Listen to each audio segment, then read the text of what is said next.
Bom dia, meninos, tudo bem? Hoje eu vou gravar para vocês a aula sobre tipos de trabalhos científicos, de metodologia científica, para vocês poderem estudar na casa de vocês, tá bom? Então, pensando em trabalhos científicos, a gente primeiro tem que saber o que são, né? São todos esses trabalhos que a gente circula aqui no ambiente acadêmico. E para que a gente faz eles?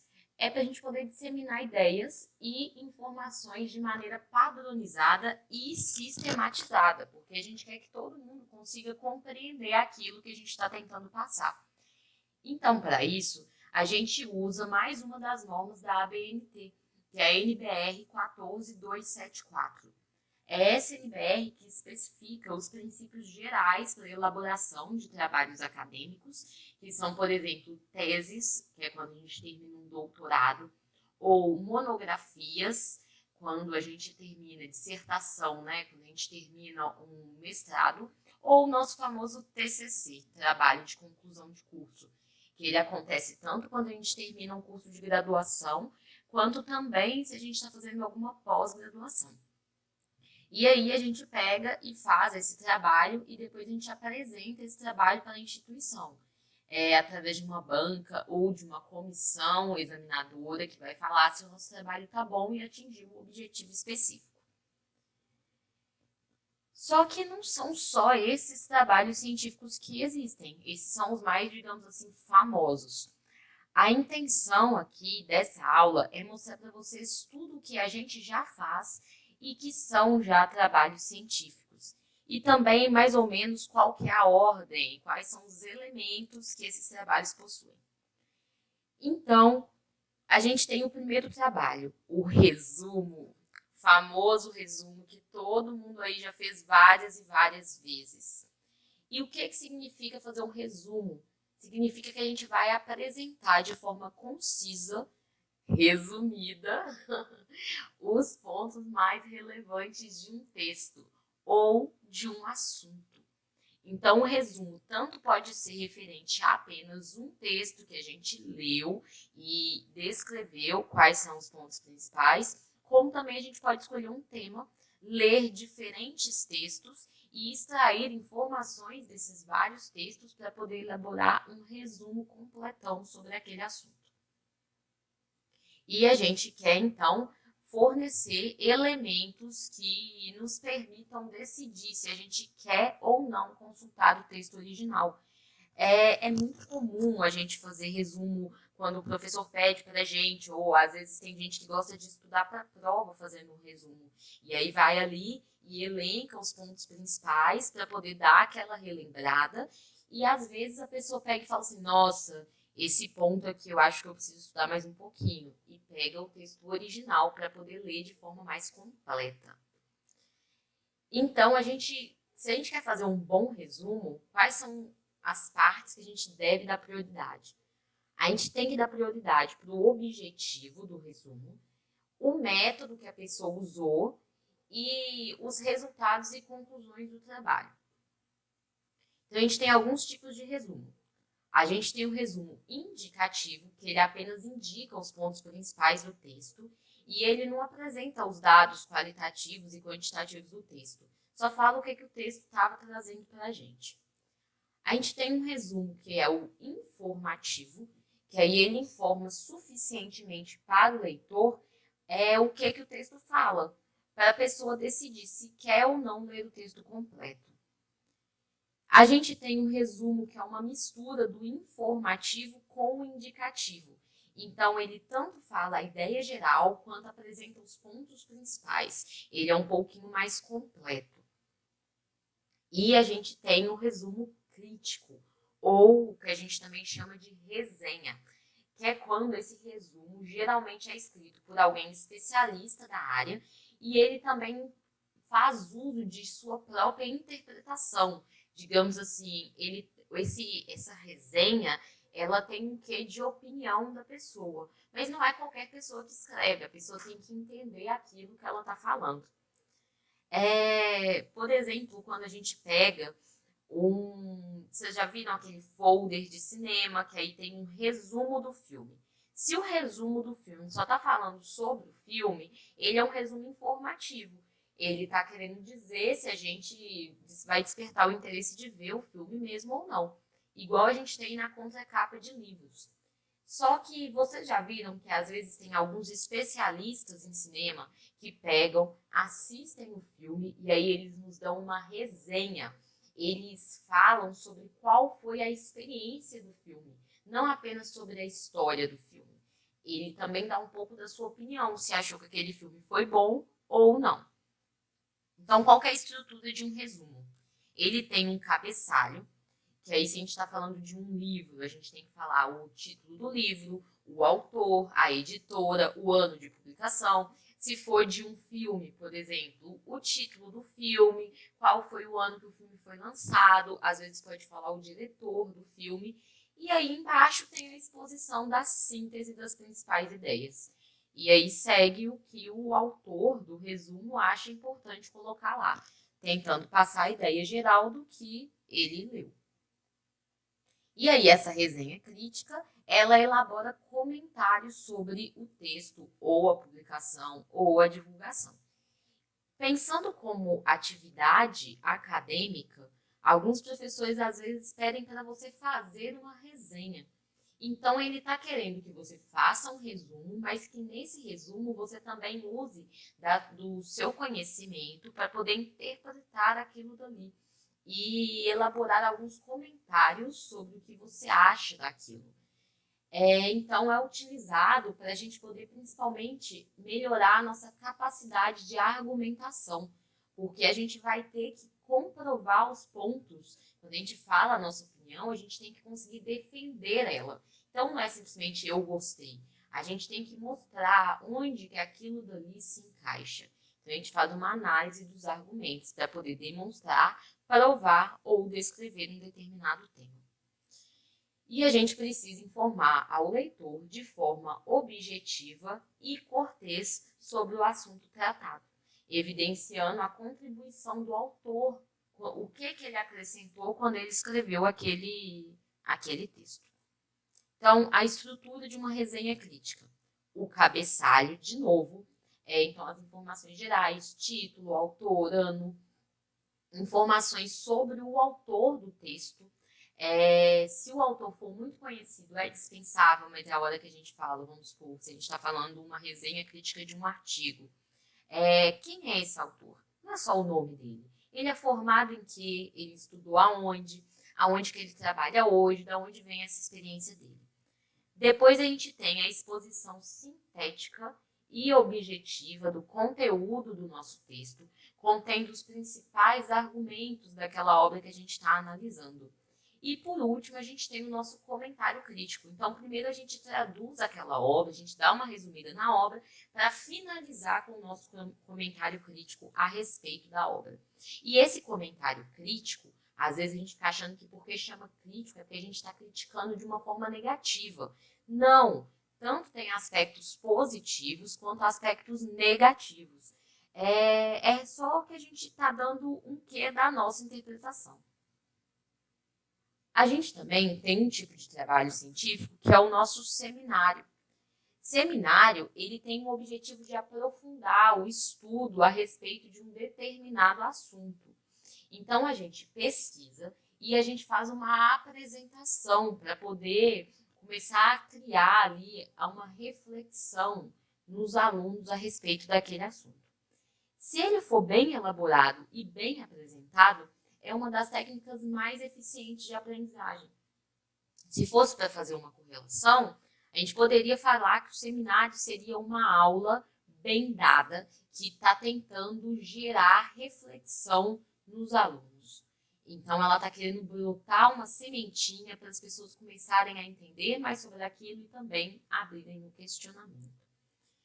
Então, apesar de praticamente ser só oral, que o seminário é uma apresentação, ele também tem uma estrutura escrita que precisa ser entregue, que é o nosso roteiro.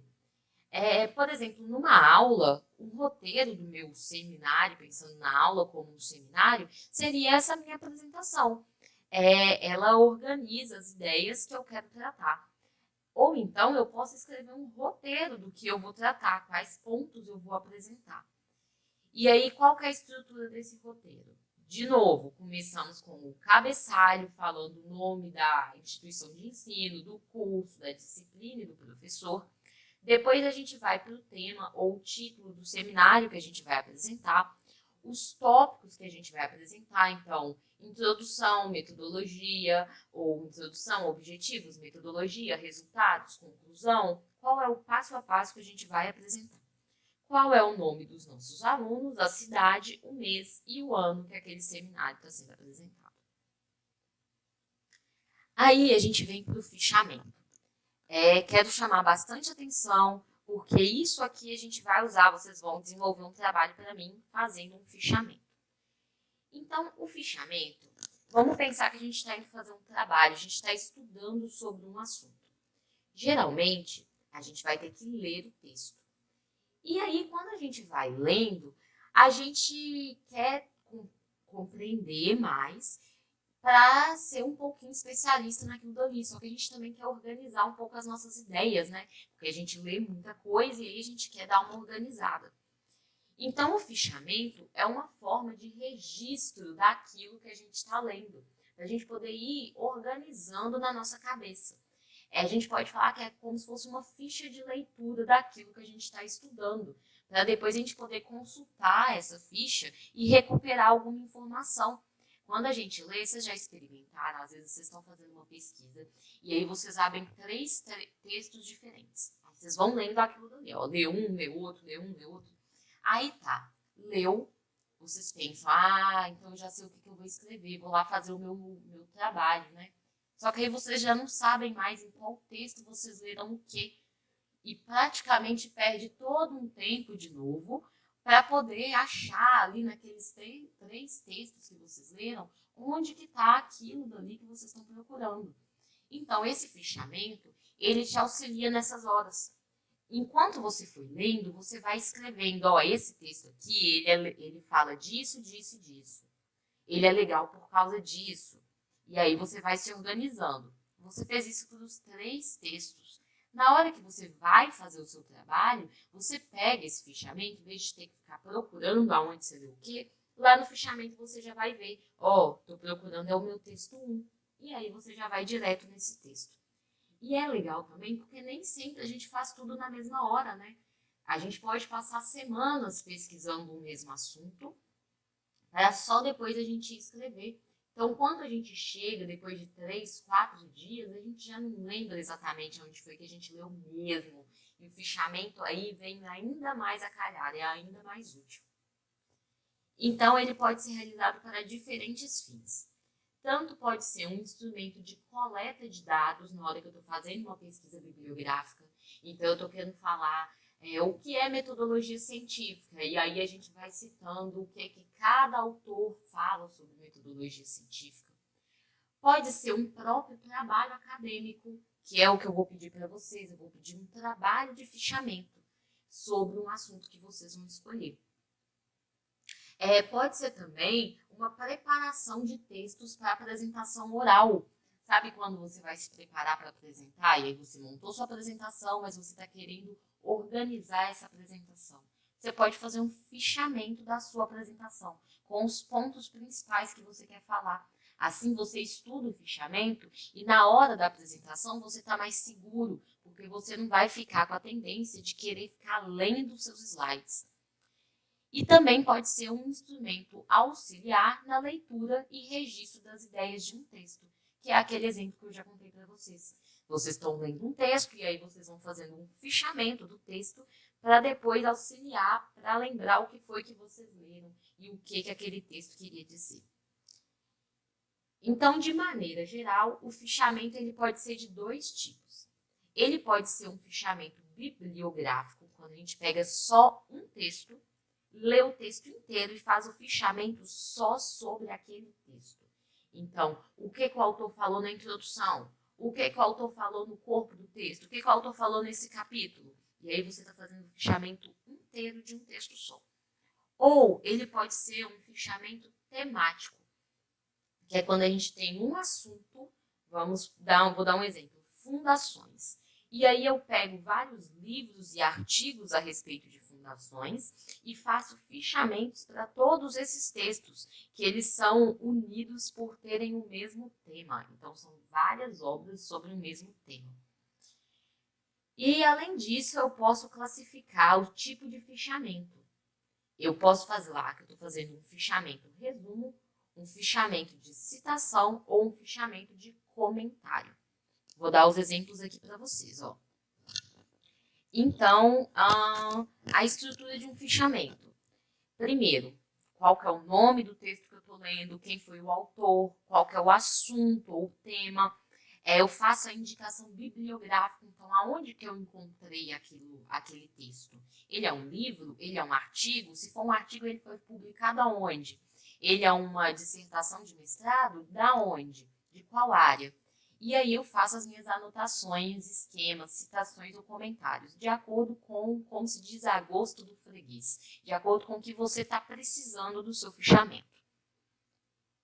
Então, primeira parte, a minha referência bibliográfica. Segunda parte, a apresentação objetiva das ideias do meu autor. Então, eu resumo o que o autor falou e faço também, às vezes eu posso pegar citações, ainda mais quando você está fazendo um TCC, que depois você vai escrever, né? A sua revisão bibliográfica, você já pode adiantar o seu trabalho. Então, você já faz os seus recortes daquelas frases de efeito do texto, que você fala, nossa, essa frase eu acho que eu vou usar depois. Você já transcreve essa frase ali para o seu fichamento e já coloca até a página. Então, depois, em vez de você ter que achar ela de novo no seu texto, você já tem ela bem organizada. E a terceira parte é algo que cabe a mim, é minha elaboração pessoal. Então, eu posso fazer comentários, por exemplo, nossa, esse texto é muito bom. Vamos supor que eu estou fazendo um trabalho sobre materiais de construção.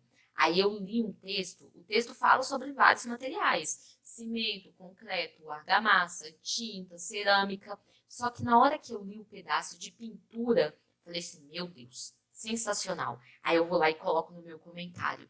Esse texto é muito bom na parte que fala sobre pintura. Então, na hora que eu chegar para poder falar sobre pintura, eu já vou lá, olha, é esse texto aqui, e volto só naquele assunto. E eu também posso fazer questionamentos. Será que isso que esse autor falou aqui, eu vou encontrar em outros textos também? Por que só nesse autor ele fala sobre isso?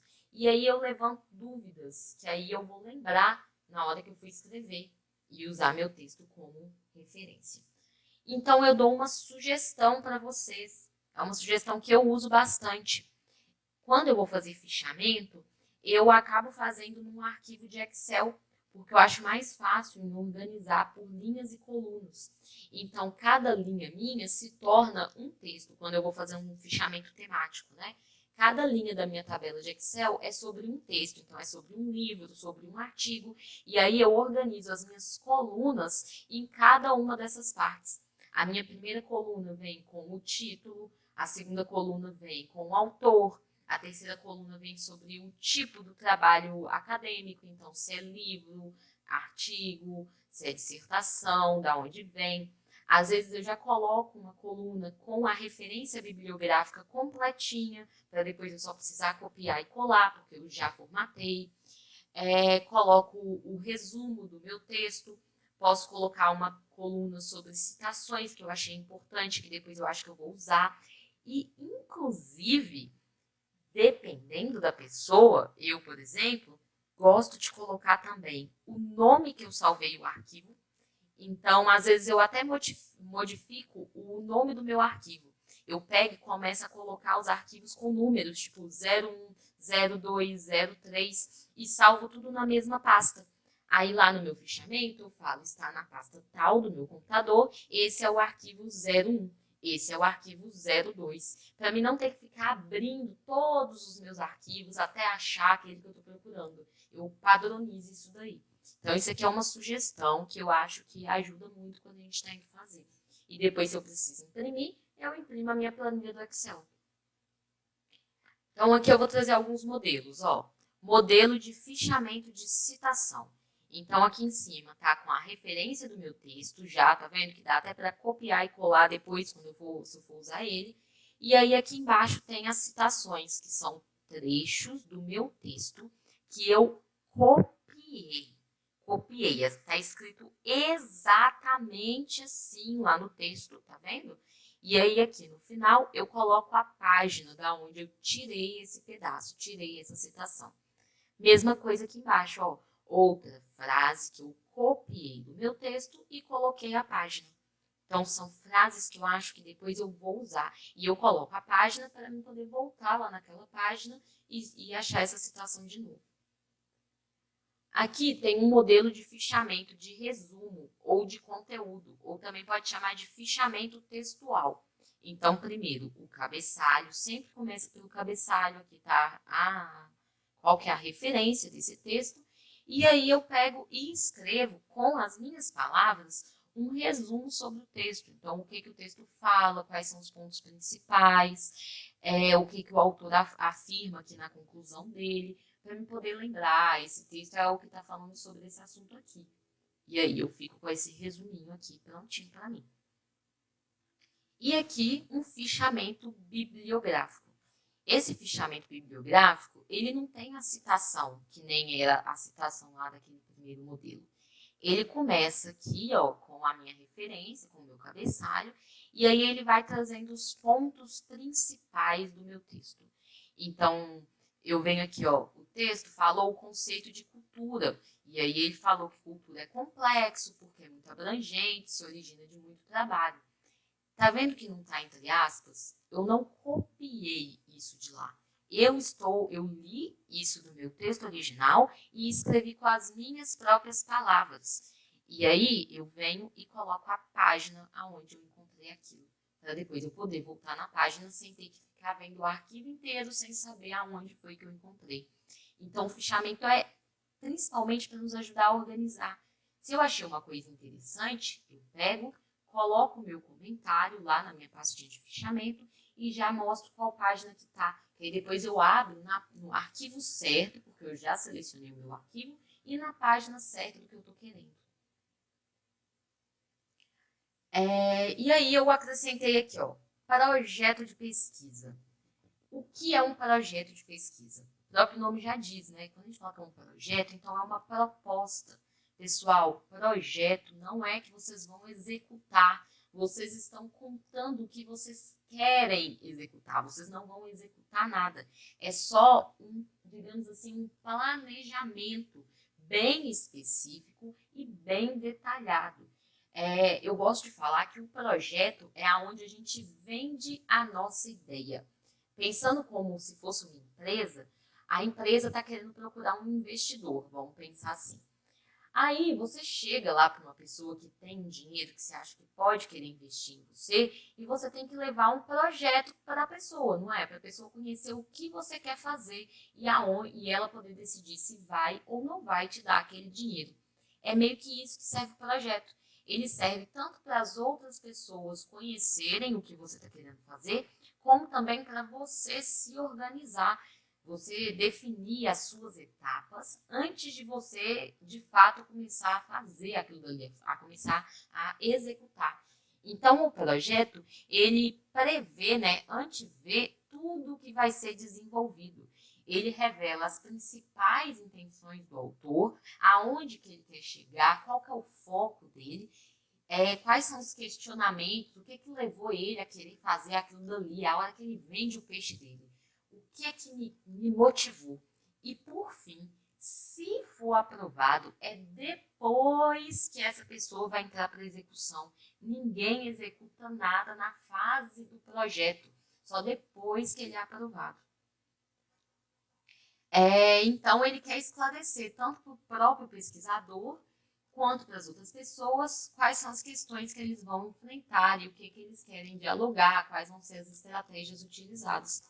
Então, as finalidades, além do planejamento prévio, é mapear o caminho que você vai seguir e também para você ver o que você vai precisar utilizar. Então, você tem todos os equipamentos, você vai precisar de mão de obra, qual vai ser o prazo de execução, quanto você vai gastar, então, quanto você prevê que você vai fazer isso.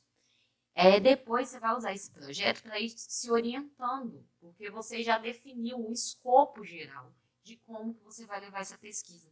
e você vai comunicar o propósito dessa pesquisa para a sua comunidade científica. Então, estrutura de um projeto. Primeiro, uma introdução sobre o que você está querendo falar. Segundo, o tema. O que você vai pesquisar? Terceiro, qual vai ser a delimitação? Então, vamos supor, se eu tenho um tema que é fundações, o meu projeto ele não pode ser tão amplo. Eu tenho que escolher alguma coisa dentro desse tema de fundações para me poder focar. Então, vamos supor, eu vou falar de fundações rasas para casas de um pavimento.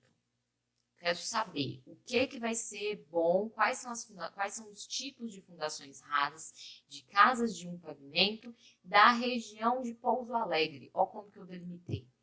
Por que eu precisei delimitar? O tipo de fundação, ele depende diretamente das características do meu solo. E os solos são diferentes quando você muda de região. Então, eu saí delimitando. Além do que, o que mais interfere na fundação? Qual vai ser a carga que eu vou colocar em cima dela, né? Então, quando eu vou delimitando, ó, casa de um pavimento, eu delimito também a região. Então, aqui tem tipos, tipologias construtivas diferentes. Olha, não é muito normal aqui em Pouso Alegre a gente construir casa de madeira, o que é muito normal, por exemplo, nos Estados Unidos.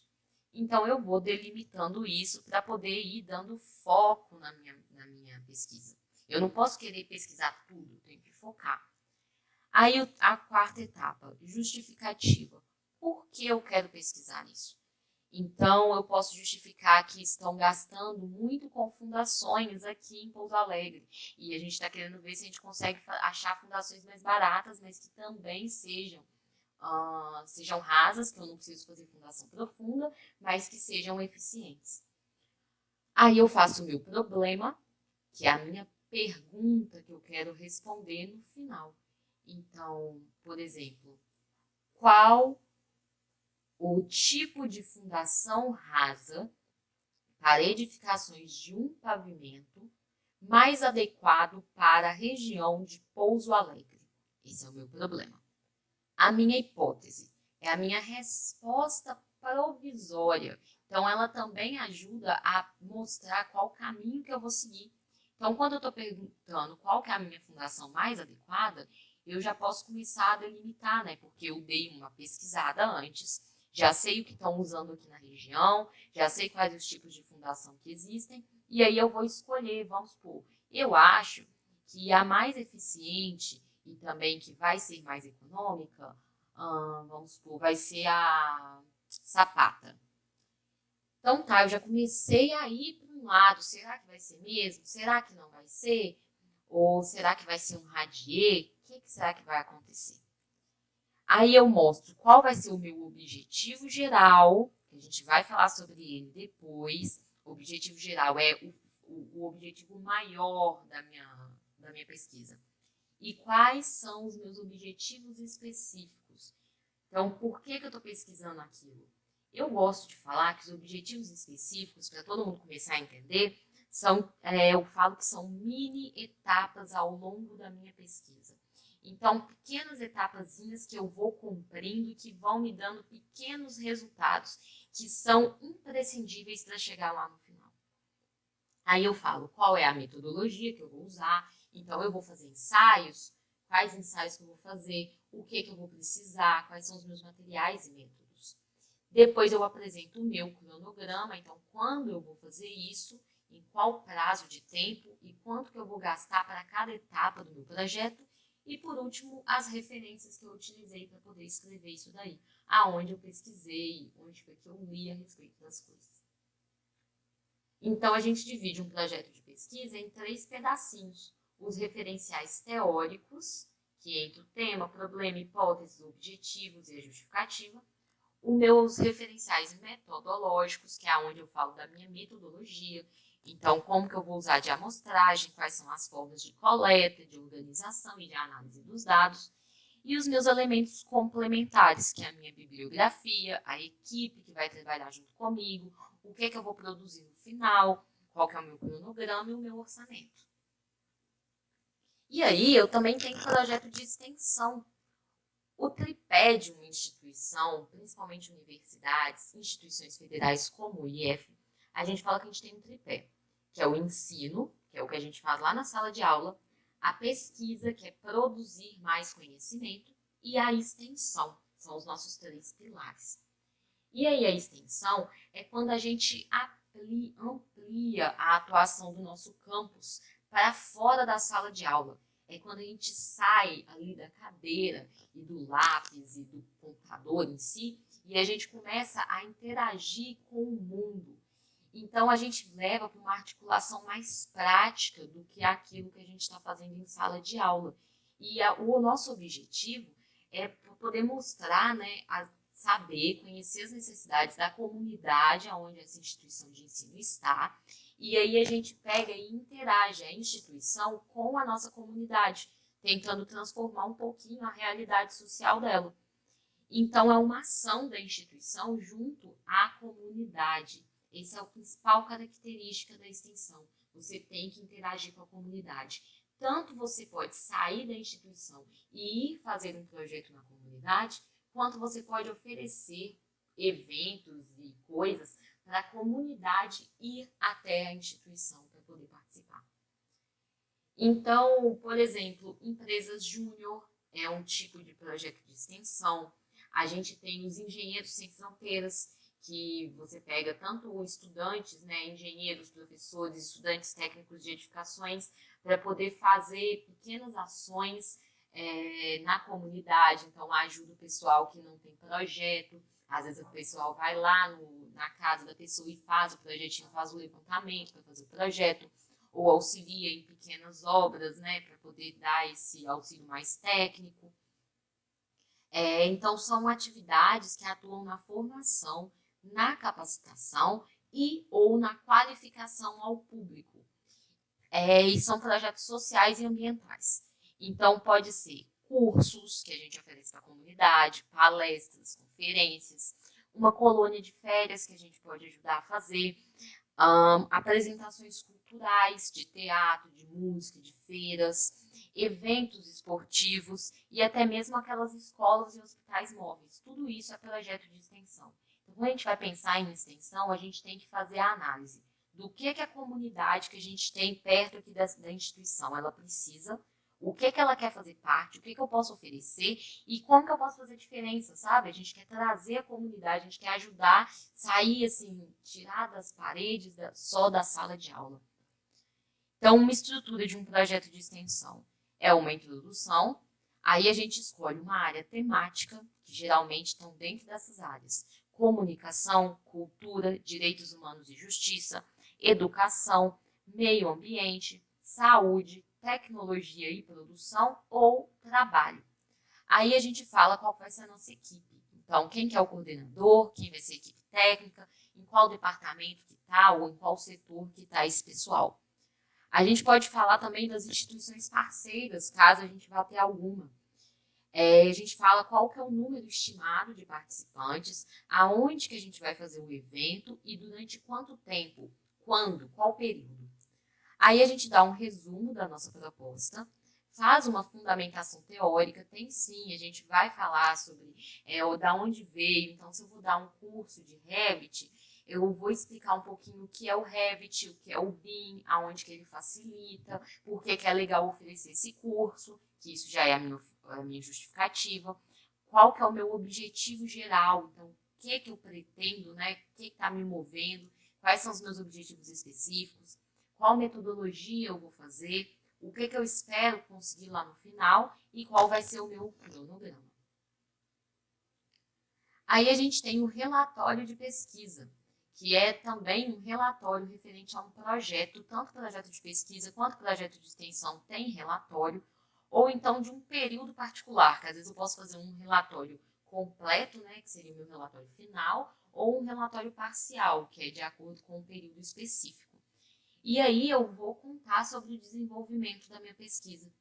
Então eu vou falar sobre quais processos eu desenvolvi, como que aconteceu, o que eu fui obtendo de resultado. Então eu vou contando, né, para o meu leitor, para o meu público-alvo, os objetivos, se eu conseguir atingir eles, o que é que eu precisei fazer diferente, como que eu consegui executar aquilo dali, e aí eu vou fazendo meu relatório. Aí eu tenho artigos científicos, que eu posso entender ele como um trabalho completo, mas com uma dimensão menor. Ele é mais conciso do que um TCC e uma dissertação. Ele tem que falar de forma mais direta. E aí, às vezes, eu posso apresentar como se fosse um relatório, mas ainda menor, com o que eu produzi, como foi que eu fiz, qual foram os resultados, principalmente. O artigo foca muito nos resultados a respeito de uma questão. E os artigos, eles servem como uma forma de atualização de informações. Então, é muito legal quando a gente pesquisa um artigo, porque a gente tem sempre assim, se a gente foca nas datas, a gente tem as informações mais fresquinhas a respeito de um assunto. Então, ele nunca pode ser ignorado pela gente ou pelos professores. E a gente geralmente publica artigos em revistas ou em periódicos científicos. E esses periódicos, a gente fala que ele tem uma nota qualis, a gente chama de qualis capis, que é uma nota de, digamos assim, relevância daquele periódico. Então, o periódico A1 é, assim, o top do top, o grande filé da questão. Geralmente ele acaba vindo escrito em inglês, inclusive, e aí quem publica nele são pessoas com pesquisas muito sistematizadas, muito profundas, que estão realmente produzindo um conhecimento inovador. Aí depois a gente tem o A2, vão mudar, que é muito, muito bom, mas não é o A1. Já parece que vai mudar, que agora vai ter também o A3 e o A4. Hoje em dia não tem. Na última, assim, já saiu, mas ainda não está valendo a nova classificação. Então já saiu com A3 e A4. Só que a gente usava A1, A2, depois B1, B2, que também é bom, mas cada vez que você vai decaindo, a filtragem é menor, digamos assim. O que são os requisitos para você conseguir publicar, eles vão sendo mais flexíveis. Então, a gente tinha o B1, B2, B3, B4 e B5. E tem mais, uma mesma revista, ela podia ter mais de um qualis, dependendo da área. Por exemplo, a revista Ambiente Construído, ela tem qualis A1 para arquitetura, mas tem qualis B1 para a engenharia. Porque para os artigos da arquitetura, ela é muito rígida, digamos assim, para a área da arquitetura e para a área da arquitetura que está sendo publicado ali, é muito sensacional, muito inovador. Mas aí quando você vai para a área da engenharia, aí o pessoal da engenharia avaliou que ela é muito boa, mas que temos outras melhores de áreas mais específicas, digamos assim. Então, uma mesma revista ela pode ter mais de um qualis dependendo da área, que é outra coisa que eles também estão querendo mudar hoje em dia. Estão querendo que a revista tenha um qualis só, que eu acho que é o mais justo mesmo. Então, a revista, ela é boa, pronto, ela é um A2. Tudo bem, ela é A2 em qualquer área. Ela é boa, porque os critérios não mudam. Os critérios são um só, entenderam?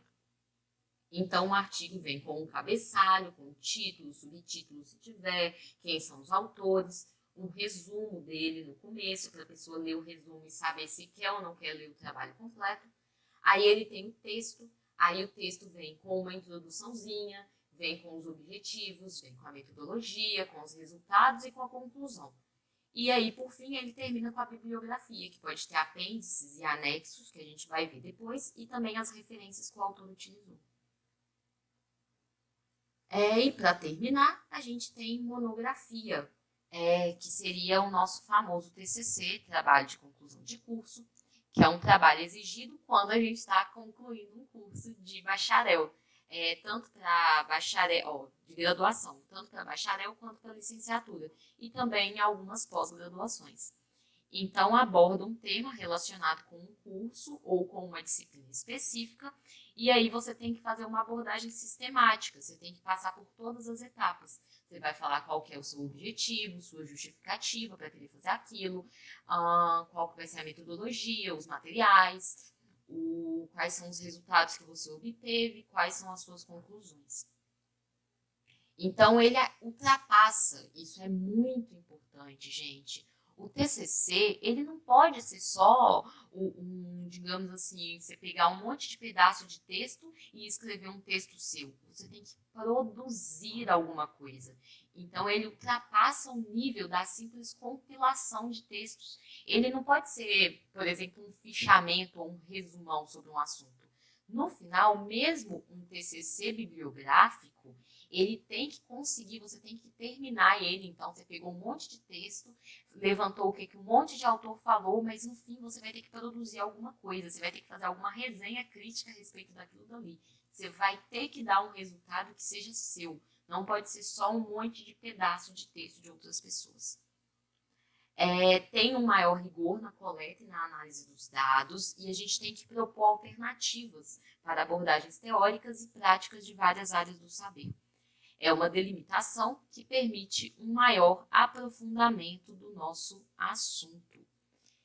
Então, quando a gente vai pesquisar, quais são as fontes que a gente tem que dar preferência? A gente dá preferência para livros. A gente pode usar também o Google Acadêmico, que é mais fácil, né, da gente usar, digamos assim, vocês têm mais familiaridade. A gente pode usar TCCs, monografias e teses que a gente procurar sobre o assunto. A gente pode usar o periódico CAPES, que eu vou mostrar agora para vocês como que vocês podem fazer o login. E aí, depois que a gente passa por esses preferencialmente, a gente pode vir aqui para esse espaço de baixo. A gente pode usar sites, mas tem que ser sites confiáveis. Não é você simplesmente jogar uma palavra no Google e o primeiro site que aparecer, você abre e fala que é aquilo dali. Você tem que ver se o site é confiável, quem que escreve aquele site, da onde ele veio.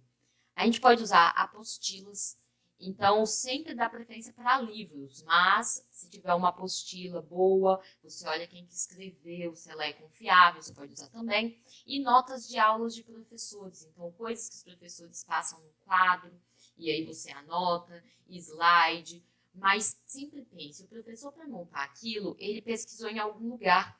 É sempre melhor você ir na fonte principal da pessoa do que aquilo que ela já, digamos assim, resumiu. Porque aí você tem acesso à informação mais crua e você vai poder fazer seu próprio resumo. Entenderam a ideia?